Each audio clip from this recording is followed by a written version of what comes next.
Buongiorno a tutti, eccoci qua con una nuova puntata di Radio Veneto Agricoltura. Quest'oggi siamo insieme, Renzo Micheletto e Mimmo Vita. Perché? Perché dobbiamo assolutamente commentare l'evento dell'altra settimana, ovvero l'ultimo incontro del Trittico Vitivinicolo 2019 che si è tenuto però nel 2020 la settimana scorsa a Lonigo presso le cantine Collis, dove abbiamo fatto, vero Renzo, un po' il punto della situazione con i dati ufficiali del vigneto Veneto. Certo, sono i dati forniti dai colleghi della Regione Veneto di Avepa sulle dichiarazioni dei viticoltori, dati molto interessanti, quindi snoccioliamo un po' di numeri. Il vigneto Veneto, partiamo dal vigneto, quanto è esteso il vigneto Veneto, è in continua crescita, siamo arrivati quasi a 100.000 ettari nelle province venete, 97.347 ettari.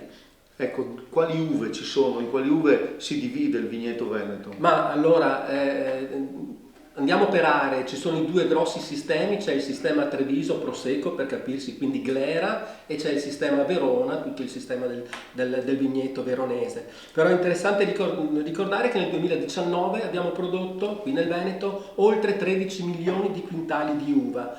In calo rispetto all'anno scorso di quasi il 20%. Che però ricordiamo, l'anno scorso Certo. è stato un anno veramente eccezionale, 16 milioni e rotti di quintali di uva sono un'enormità, e infatti i 13 milioni Sì. del 2019 sono sostanzialmente il rientro della norma. Certo. Per quanto riguarda la produzione. Quindi in calo del 20% ma superiore del 13% rispetto a 2 anni fa, quindi per dire che la produzione è sempre in continua crescita sotto un certo aspetto.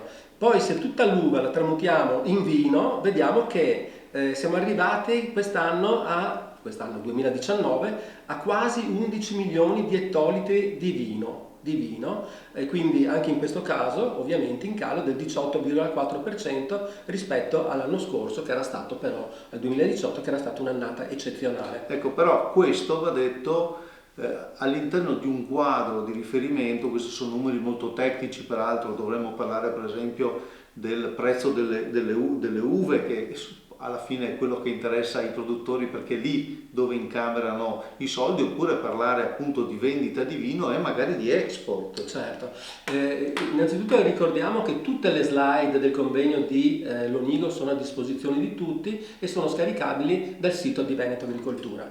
L'export è un dato molto interessante anche questo, perché nei primi 9 mesi del 2019 il Veneto ha esportato per oltre 1,6 miliardi di euro, la quarta potenza mondiale, cioè dopo la Francia, l'Italia nel suo insieme e la Spagna arriva il Veneto come esportatore, quarta potenza mondiale. Ecco, e possiamo dire che probabilmente alla fine del 2019 la Regione Veneto come export produrrà probabilmente in valore circa 2,2, forse anche 2,3 miliardi di euro. È una cifra importante. Come vi ha detto Renzo Micheletto, il Veneto si pone in una virtuale classifica al quarto posto dopo grandi potenze, e per cui questo fa capire quanto per l'agricoltura e per il sistema veneto sia importante il settore del vino. Certo. Ecco, vogliamo anche dire che Veneto Agricoltura per questo fa il trittico vitivinicolo, perché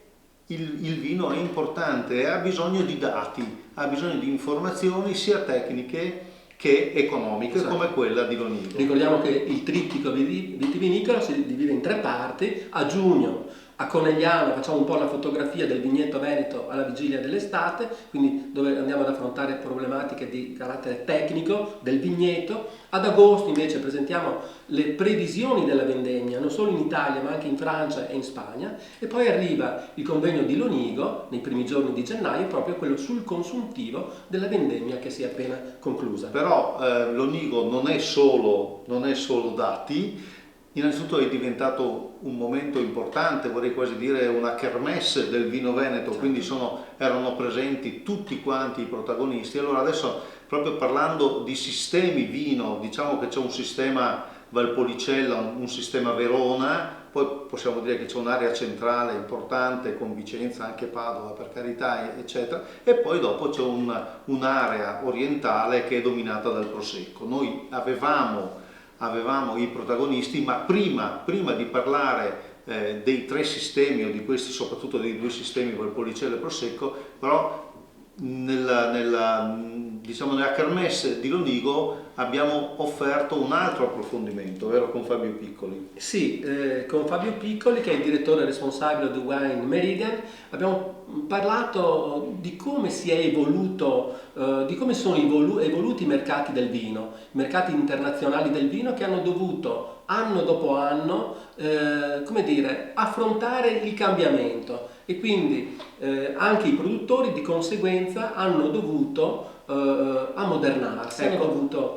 Allora, abbiamo Sì, intervistato Fabio Piccoli, preghiamo la regia di metterlo in onda. Sicuramente viviamo un'epoca dell'incertezza, abbiamo tante incognite, a partire dalla Brexit, gli stessi dazi così annunciati più volte dal presidente Trump negli Stati Uniti non sono tranquillizzanti. I dati però, quelli ufficiali, testimoniano che abbiamo chiuso un 2019 comunque con una crescita complessiva dell'export del vino italiano, che quest'anno raggiungerà i 6 miliardi e mezzo in termini di valore, quindi un nuovo record.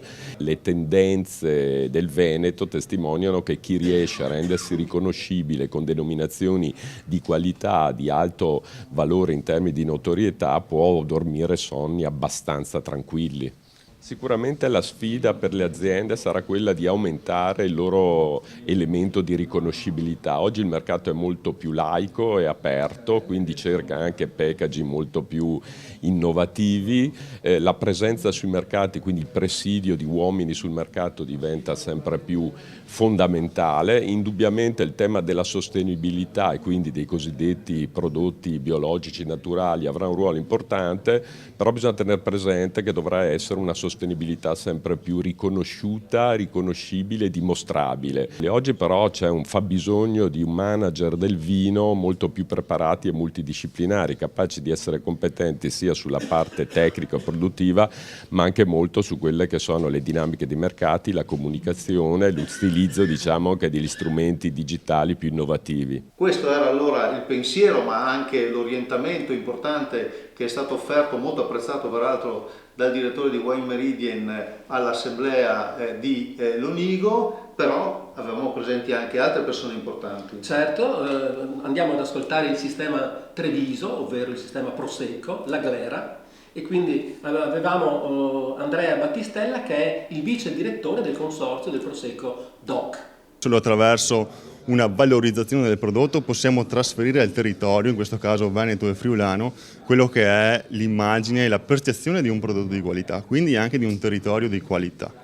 Infatti nel 2019 il Prosecco ha registrato un incremento del mercato di circa il 4,9%, quasi il 5% in volume, però abbiamo dei punti interrogativi per il 2020. Questi si chiamano Brexit, quindi Regno Unito, oppure l'imposizione di eventuali dazi da parte degli Stati Uniti con Trump, che questi due, Stati Uniti e Regno Unito, rappresentano i primi 2 mercati export per quanto riguarda il Prosecco DOC. Ricordiamo che nel quarto mercato è diventata la Francia, quindi siamo riusciti a importare le nostre bollicine in quello che è la patria delle bollicine con lo champagne, e quindi questo ci dà proprio essere fieri di un prodotto di qualità che viene consumato anche sui paesi che vengono ritenuti intenditori di questa tipologia di vino.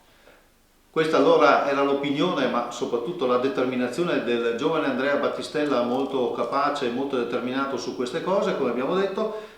Se questa era l'area orientale, quindi il sistema Prosecco, poi abbiamo invece un'area occidentale.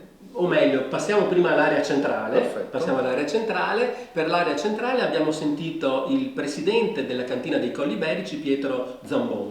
L'export è la spina dorsale delle nostre aziende. Io parlo ad esempio come il nostro gruppo Collis, siamo sul 65-70% di export e stiamo crescendo. Questo ci dà, da una parte ci dà fiducia e dall'altra, ripeto, ci dà le preoccupazioni di quello che sappiamo che potrebbe avvenire. Insomma. Il nostro territorio è fondamentale, la viticoltura è importante, è fondamentale, come dicevo prima, anche l'ambiente.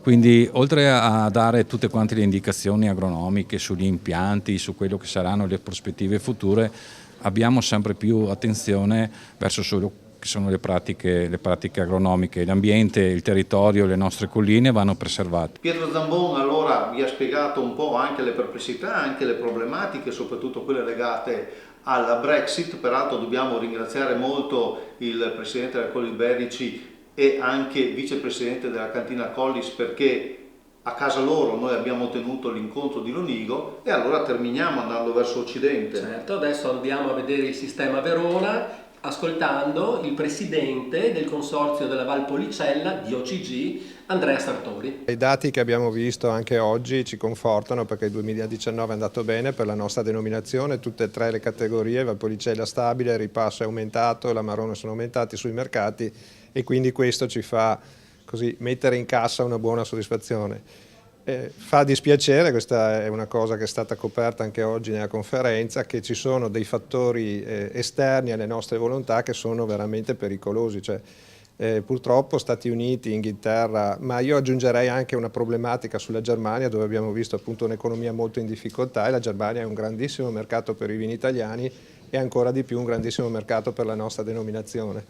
L'incertezza Brexit, che sembra che sia affrontata in maniera abbastanza violenta, è un grandissimo punto di domanda. È preziosissimo per noi avere questi dati in tempo reale, praticamente qua a metà gennaio, perché poi questo ci consente anche di raffrontarci con il mondo e raffrontarci con i nostri clienti per potergli anche raccontare com'è andata la situazione. Con questo allora abbiamo concluso questo quadro sul vino veneto, sul vigneto veneto, un vigneto che, come abbiamo scritto, è un po' la locomotiva per quanto riguarda l'agroalimentare veneto. Vediamo come sarà il 2020, però certamente una posizione importante verrà mantenuta dalla bottiglia del vino che viene dalle terre qui del Veneto. Un arrivederci alla prossima puntata. Da Renzo Micheletto e Mimo Vita. Ciao a tutti.